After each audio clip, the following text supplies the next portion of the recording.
কি হবে যদি বেজে ওঠে সতর্ক সাইরেন?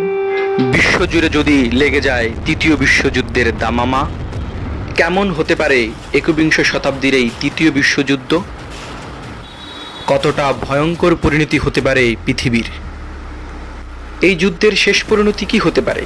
কি হতে পারে পৃথিবীর ভাগ্যের সাথে? আজকে সেই বিষয়ের পরিণতি নিয়েই আলোচনা করব। একটু পেছন ফেরে তাকানো যাক। দ্বিতীয় বিশ্বযুদ্ধের সময় জাপানের হিরোশিমা এবং নাগাসাকি শহরে যে দুটি আণবিক বোমা নিক্ষেপ করা হয়েছিল তার ভয়াবহতা সম্পর্কে আমরা এখন ওয়াকিবহাল। কি ঘটেছিল সেই দিন?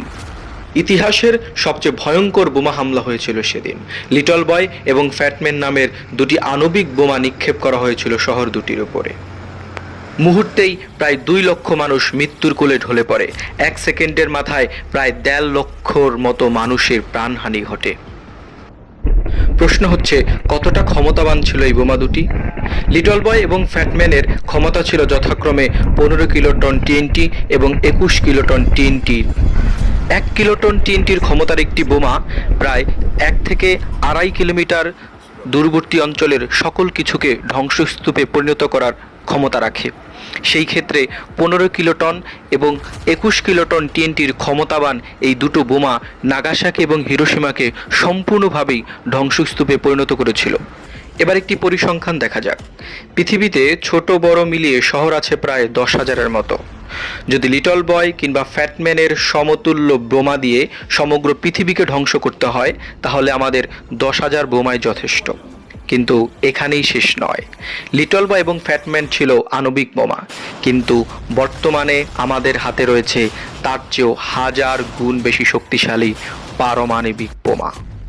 এবার একটু খেয়াল করুন, নাগাসাকি এবং হিরোশিমাতে যে লিটল বয় এবং ফ্যাটম্যান নিক্ষেপ করা হয়েছিল তার ক্ষমতা ছিল 15 কিলোটন টিএনটি এবং 21 কিলোটন টিএনটি, যার প্রভাবে নাগাসাকি এবং হিরোশিমাকে সম্পূর্ণরূপেই ধ্বংস করা সম্ভব হয়েছিল। কিন্তু প্রশ্ন হলো, তাহলে আমাদের বর্তমানে আধুনিক পারমাণবিক অস্ত্রের ক্ষমতা কত?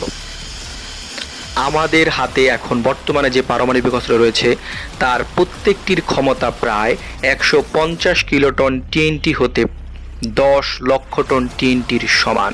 অতএব বুঝতে পারতেছেন, একটি পারমাণবিক অস্ত্রের মাধ্যমে অথবা একটি পারমাণবিক বোমার মাধ্যমে একটি নয় কয়েকটি শহরকে নিমিষেই সম্পূর্ণরূপে ধ্বংস করা সম্ভব। শুধু আনঅফিসিয়াল তথ্য মতেই পৃথিবীতে 13টি রাষ্ট্রই পারমাণবিক ক্ষমতাধর রাষ্ট্র হিসেবে পরিচিত হয়ে আসছে। কিন্তু সবচেয়ে ভয়ঙ্কর বিষয় হলো, শুধুমাত্র আমেরিকা এবং রাশিয়ার কাছেই পারমাণবিক অস্ত্র রয়েছে প্রায় 15